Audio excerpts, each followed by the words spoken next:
So while this is not by any means our first webinar that we have done, this is our first webinar in this year's TDVAM, Teen Dating Violence Awareness Month series. So we're going to have one webinar every week in honor of this very special month.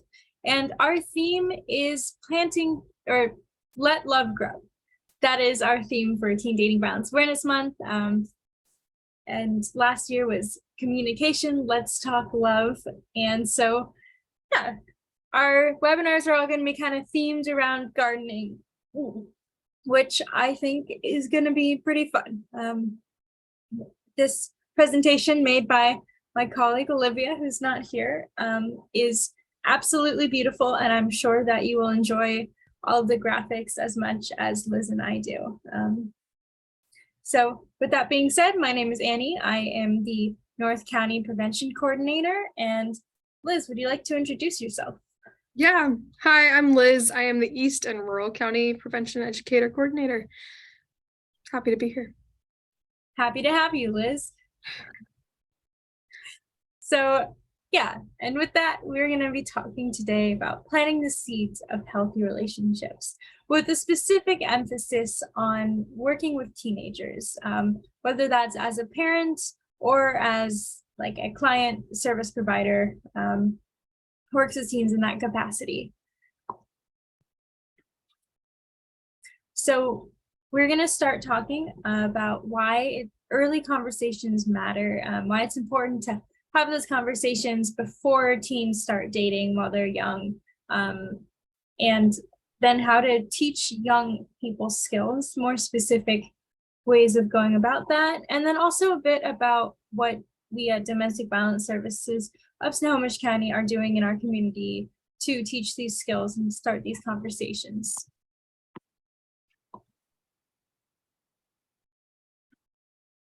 Okay, so why have early conversations? Why is this important? We're going to run through some reasons.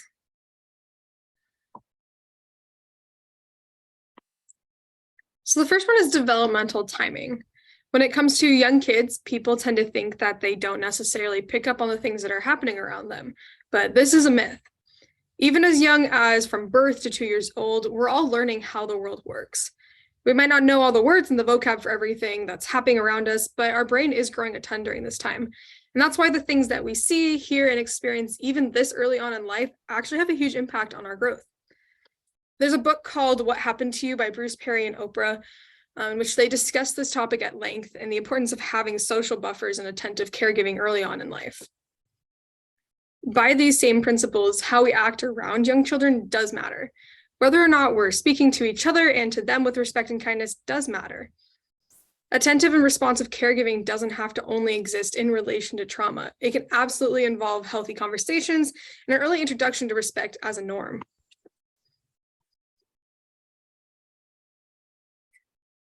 Yeah, and one thing that I think a lot of people take into consideration, or I guess assume about children, is that they're not picking up on what's going around them in the relationship dynamic. Like they kind of are just playing with their toys or whatever, forgetting things, but they are really perceptive, and they are learning, like their brains are open. And so if they're whatever they're witnessing in home or in their like other relationships where they're like witnessing even like just how family members interact with each other, then they're going to see that as a basis and they're going to bring those into their relationships as well.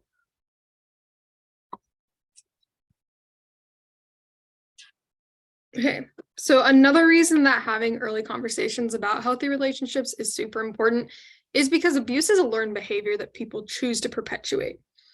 We, as an agency, as a department, sometimes talk about what causes abuse, and we try to dispel any myths about it coming from alcohol, drugs, anger management, past trauma, mental illness, etc.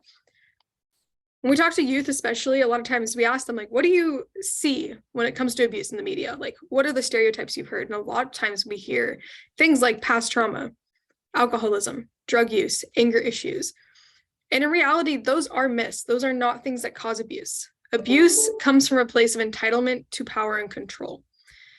And with that, all of those other things are excuses to those. to this. We have like alcoholism as an example.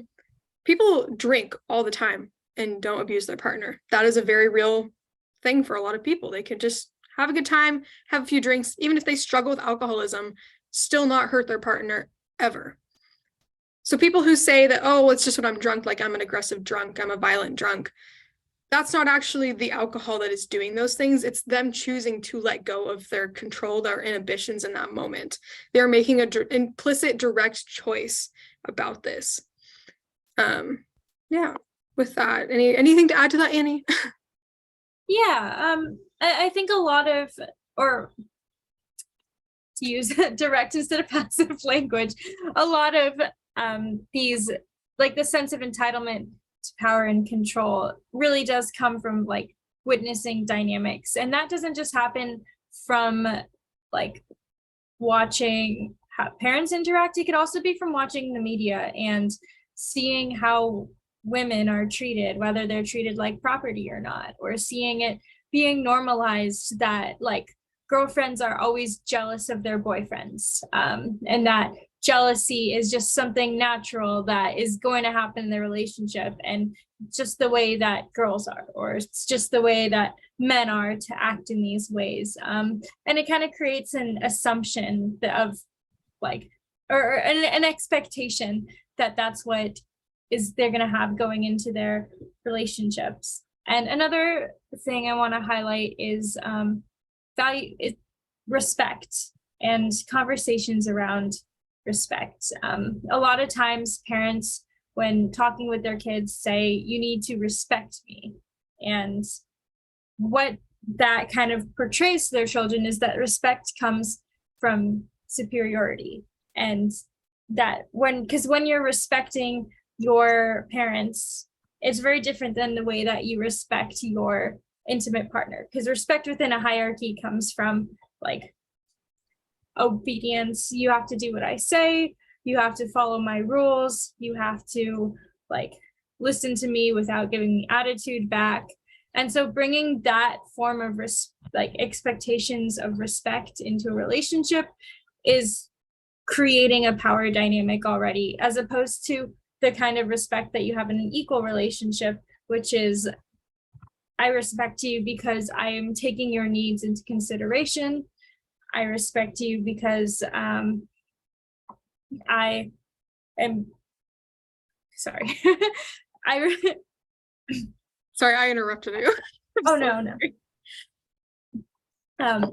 Respect you because I'm taking your needs into consideration, because I'm valuing you for who you are, and I'm listening to what you're saying. And so it's important for people when they're like talking with kids about respect, that they differentiate between those two things, and not always having respect being associated with hierarchy and with having one person following your rules. Yeah. When you have those relationships with your parents of like, you have to listen to me at all times, no matter what, this creates that false entitlement to power and control. They think, like Annie said, this is how a normal relationship looks. And it creates flawed value systems with the foundation of disrespect and ownership. And openness or merit on those things. Really quick, another myth is that when people abuse their partner, they're losing control of themselves and their actions. And we want to emphasize that that is not the case at all. In fact, it's the opposite. Abuse is a behavior rooted in gaining and maintaining control. An abuser might claim that they lost control of their anger management, but if they actually had anger management problems, they'd be angry at everybody in that moment. They wouldn't intentionally wait to take it out on their partner. They wouldn't be like, I just need to wait to get home through this hard day and all these horrible people so I can start like being mean to my partner. They can take it. They can receive this backlash. Yeah, and a lot of it also has to do with retaliation or consequences.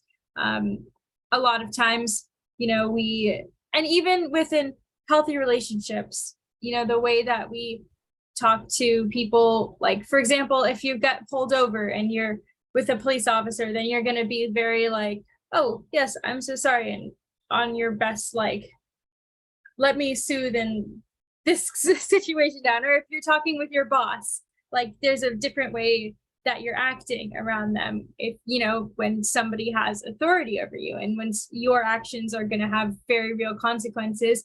And that's not the same way that we talk to our partners. Like, we're able to be much more open about our thoughts, open about what we think, and open about like things that we want them to change. But when that extends to open about being able to do whatever you want to them when you're angry because you feel angry, and using your emotions as an excuse for your behaviors, then that's when it crosses into abusive territory. Yeah. There's also lots of stories from survivors about like they're in an argument with their partner and all of a sudden they punch them or something. But there's also a lot of choice that happens in those moments. There's a survivor in one of her TED Talks. She talks about how her husband would remove his ring specifically before hitting her. Even if it seemed like unprecedented, if it came out of nowhere, he would take off his ring because it would leave less bruises. And there's that little sign that this is still an intentional choice that he's making. He's making a controlled choice. He didn't want to leave a bruise. He didn't want to leave a mark. And so he took off his ring. He had full control of his actions in that moment.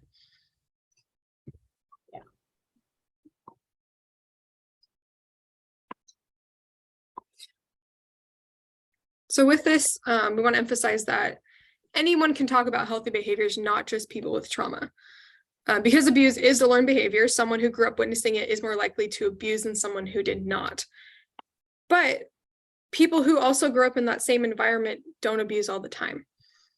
And growing up in an environment, whether or not you've experienced trauma in a relationship, whether or not you've experienced trauma with a child, whether or not you have trauma in your life, that should not determine whether or not you treat them with patience, love, and kindness, and how you in general are reacting towards them. We want to be giving them that trauma-informed care, that trauma-informed love, those healthy relationships from the beginning, no matter what. It's not just for people who have gone through hard times or are worried about their child going through hard times. Yeah.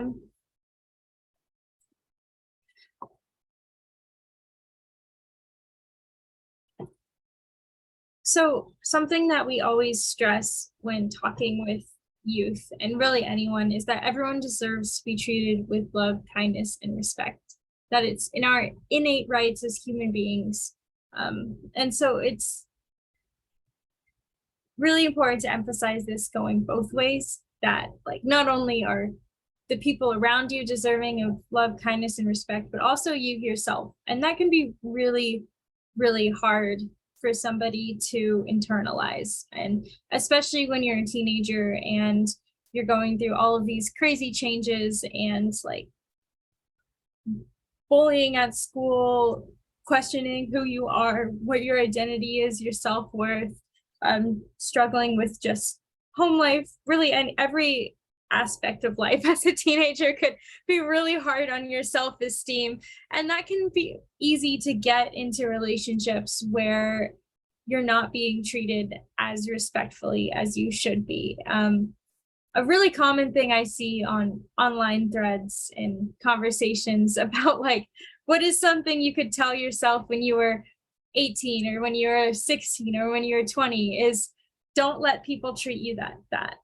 And you deserve better than this. And that's really, I think, really telling how often we see that, of just like not yet having that sense of self-worth, of sense of that you deserve to be treated in these ways. So we really try to emphasize that it's not really up for debate of, well, do I deserve, because I've made these mistakes, because I'm not as pretty as other girls, because I'm not as smart as other people, because I'm awkward, or I'm just plain old bad, that I don't deserve to be treated as well as other people.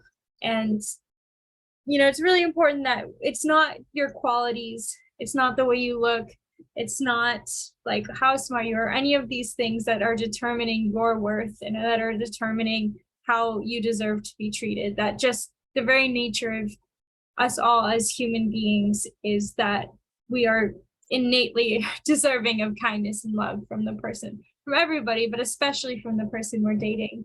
And that can also go the other way of, or not sorry. I know you're trying to say. Yeah, just for context, the person who created this webinar broke her foot, and we are picking up from this. Things seem a little bit unorganized today. Awkward. Or awkward. Full disclosure, we are substitute presenters today. But with that said, it's also important for youth to understand that other people making mistakes or not being the way you want them to be doesn't take away their right to be treated with love, kindness, and respect. And that goes into talking about punishment and the role that punishment plays in a relationship, where a lot of times whether conscious or not, it can come into the dynamics of you've done something to hurt me. Like maybe you embarrassed me in front of my friends, and so I'm going to retaliate and I'm going to hurt you back. I'm going to embarrass you back. Or you've done this thing that I don't like, and so I'm going to make you pay for that. You've lost the right for kindness when you've done this. You've lost the right to respect because you made this mistake. And so that's really important to have those conversations of like what to do if the person that you're in a relationship with lets you down or causes you harm in some way, how you can respond to that. Yeah.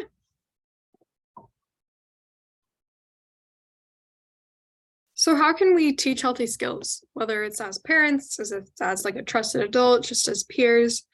How can we teach these with our friends, our family, people in our lives? So it's really important to remember that young children absorb a lot through modeling. So modeling behaviors go a long way. In reality, just basic psychology, we all learn and are socialized through modeling behavior. That is just how we learn things in general. And so treating people with love, kindness, and respect is one of the best ways to ensure that they grow up treating others that way. If we model healthy behaviors, healthy relationships by practicing healthy conflict resolution and other behaviors with our partner, that's a great way to reinforce the idea that partners are equal and that's how they should be treated. Another thing we can do is asking young kids if they want to hug and teaching them that it's okay to say no to stuff with their bodies. There's one phenomenon we've noticed when we're out working in the community, is that kids will come up to our table with families and we have a little true or false game and they can answer all the questions. A lot of times they'll go for some of the easier ones just because they're more age appropriate. And one of the statements we have is, if somebody asks you for a hug, you have to give it to them. And most of the time, kids under the age of 6 or 7 will go, yeah. And their parents, a lot of the time, just go, wait, what? No, you do not have to do that. They've not told them this, but there's something happening in their lives. There's something going on with their friends, with family members that they're seeing, with teachers, whatever it is that is modeling and enforcing to them that they do have to give people hugs, whether or not they want to. That's not a choice they get to make. And so we want to enforce to those kids that their bodies are their own. They have bodily autonomy. They get to say no, they get to say yes, and they get to ask whenever it comes to other people's bodies. For older kids or teens, we have to make sure that we emphasize they don't have to make the decision with you, but you can explain to them the decision-making process. So if you're trying to set a boundary with your kid, like we need to set a curfew, it is your right as a parent to make that decision. And you don't necessarily have to include them in the final decision, but including them in the decision-making process or why the decision is being made is really important. And when it comes to being at school, if you're a teacher, if you're a counselor, valuing respect or empathy as much as other things like leadership, assertiveness, and decision-making, whether that's in classrooms with peers or just between the teacher and the student. We want to make sure that we're emphasizing those as good things and rewarding those just as much as we reward other stuff like being hardworking and dedicated to school.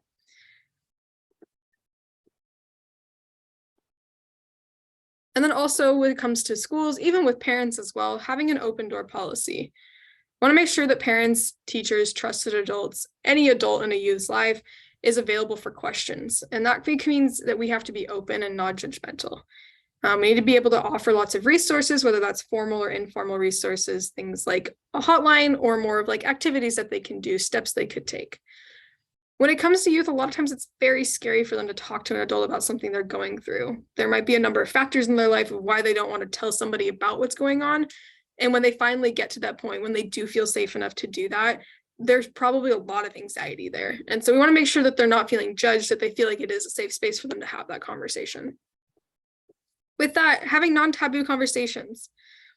There's a myth that goes around that talking to young people about things that are an issue will make them date prematurely or get in unsafe situations. If we talk about sex too young, if we talk about relationships or what they're supposed to be like when they're in middle school, that they're going to suddenly have all these issues with dating, that they're going to start having relationships, that they're going to have sexual interactions.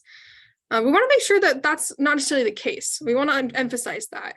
Having age-appropriate ways to talk about consent, boundaries, respect is super important, but those conversations are just as important. So even if you're talking to your kid more about things of like, oh, well, you don't have to give somebody a hug, you have to ask them first. That's like basic level consent right there. So having those conversations early on will help build a foundation for healthier relationships as they move through life. And then this last one here, this is one that we really want to emphasize. If you're in danger, you're not in trouble. Creating openness, that if a youth comes to an adult saying something like, oh, you know, I was in an unsafe sexual situation, I'm in an unsafe relationship, that they're not going to get in trouble and that they are going to receive support despite any other rules that already exist. The rules that do exist were probably in place to prevent the danger and the harm, but that doesn't negate the fact that you care for them, that you want to offer them support. So letting them know that, okay, this is the boundary, this is the rules that are in place, but in case of emergency, if you do go beyond that, it's not like they're going to get in huge trouble, that there's still going to be somebody there for them that's going to support them. They're not going to be left out to fight for themselves. And something really important with an open door policy is transparency, especially in relation to service providers or people who are mandatory reporters. So it can feel like a really big betrayal of trust for a youth who comes. And whether it's about dating violence they're experiencing or child abuse or sexual abuse they felt from an adult, if they confide in who they believe is a safe person and that person is then legally obligated to make a report about it, that can feel like a really big betrayal of trust. So it's really important, if you are a mandatory reporter or if you're somebody who thinks it is important to share these things when you hear them, which we hope is all of you, to let the person who has come to talk to you, the minor or the vulnerable adult, that if you tell them about an abuse that they've experienced, that you are going to have to make a report about it.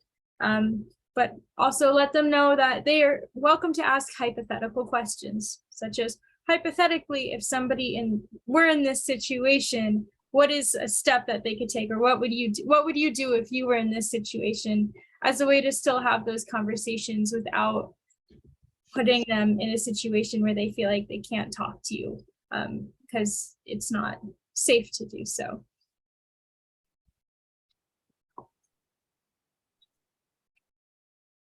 Okay, pointing out bad behavior.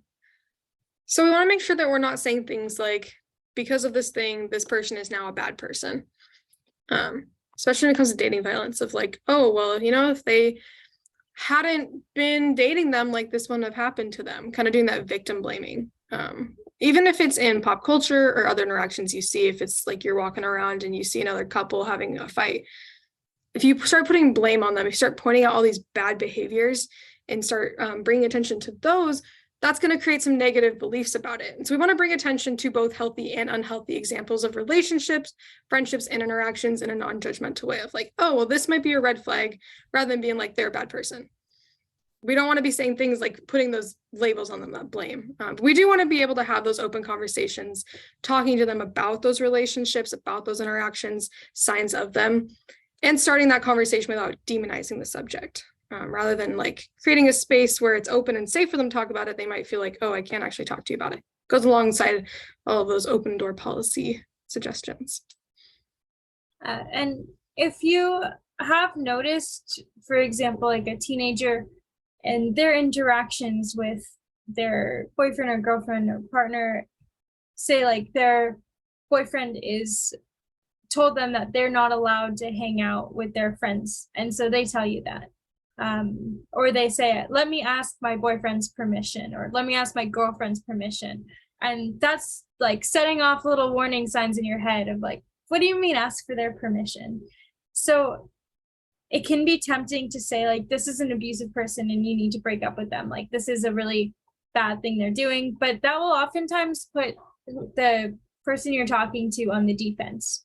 Because chances are, if they're in a relationship with someone, it's because they care about them. They don't want to hear from an outside person that they're dating an abusive person, that the person that they care about is a bad person. And that could potentially shut them down from talking to you about things in the future.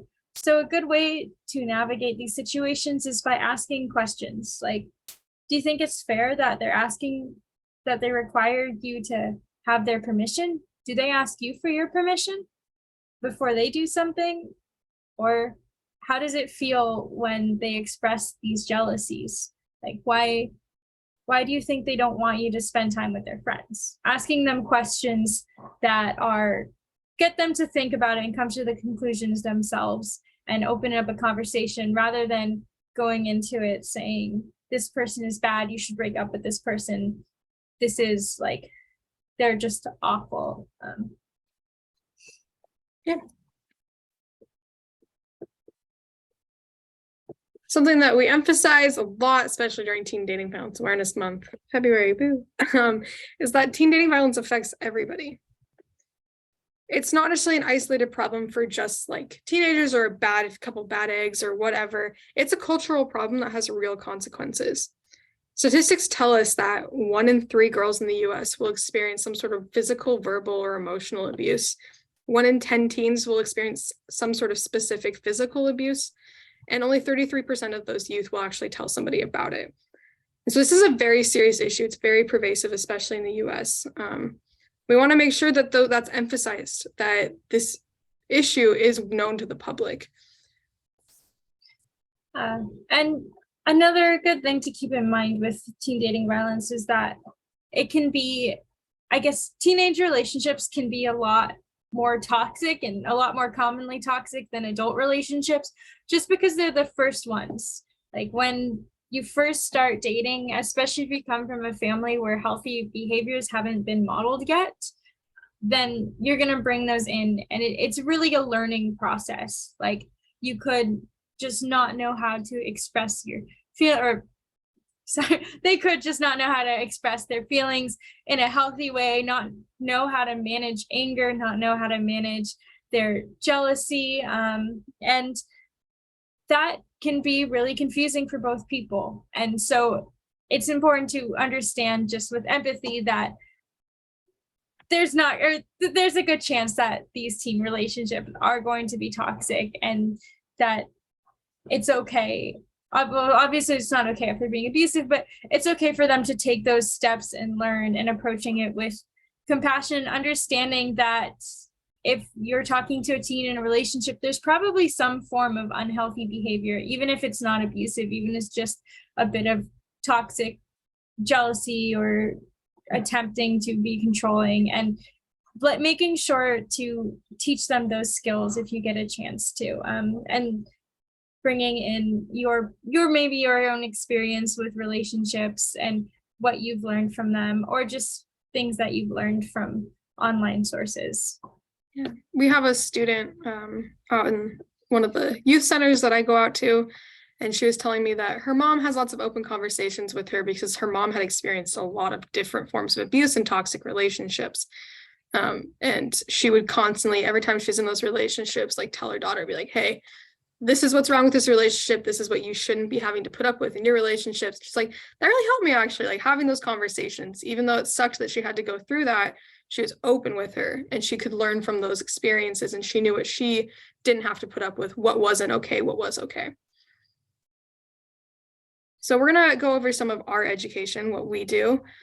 We go throughout the community and talk to young people about healthy relationships, but specifically, these are some of the places we've been and some of the topics we cover. So our curriculum covers healthy, toxic, and abusive relationships and friendships. understanding and respecting what your preferences are in a relationship. Boundaries and communication, how to hold healthy boundaries, how to communicate them in assertive ways, understanding consent and coercion, demoralizing emotions, such as taking common stereotypes associated with emotions, such as anger being a bad thing or anxiety being a bad thing, and all of these feelings that we have that show up in our relationships that we've labeled good or bad, and just looking at them as human, as natural, and figuring out, instead of pushing them down or trying to hide them or deny them or not do anything with them at all, how to handle them in healthy ways. Then self-care and safety and respectful endings, how to break up a relationship in a healthy or a safe way. And so we cover it in a variety of ways, including presentations in the classroom or school assemblies, doing repeated programming, which we call prevention. It's 4 and 8 week curriculum or activity and discussion based sort of activities, and then drop-in hours as well, where we just bring our table with information, brochures, and are available as a presence for youth to come and talk to and get resources from. And these are some of the partnerships that we have. We have our schools that we've been through. I'm not going to read all of them. Take a look at that, take a picture if you want, as well as our community organizations. And these are all different organizations, schools, individuals that we've interacted with throughout the community, specifically Snohomish County. We go over some of our curriculum content, the different ways that we approach that content. We do it differently at every single place. It really just depends on what they need. It's very flexible to the needs of their students because every school is different. They all have different dynamics. Sometimes we go over everything if that's what they want. So our goals for our department is safety and empowerment. So and we do this through having open dialogues with youth in the community about healthy relationships, having an emphasis on autonomy and choice, focusing on respect and safety, and having equity-driven and awareness of barriers that youth may face. So thank you so much for attending our webinar today. We appreciate every single one of you out here in the community and anyone who's watching the recorded version on YouTube. If you have any questions, please feel free to put them in the chat. Otherwise, you can also email us at prevention@dvs-snoco.org. And if you need any immediate assistance, or if you'd like to be connected to resources around DV or dating violence, then you can call 425-25-ABUSE or 425-252-2873, which I will put in the chat for everyone. Or Liz, would you mind doing that? I'm not sure if the chat is enabled, but we will see. 425-252-2873. All right. Oh, there it goes. Ooh, same time. Yep. Yeah, are there any questions? Comments? Thoughts? Beliefs? Opinions? All right.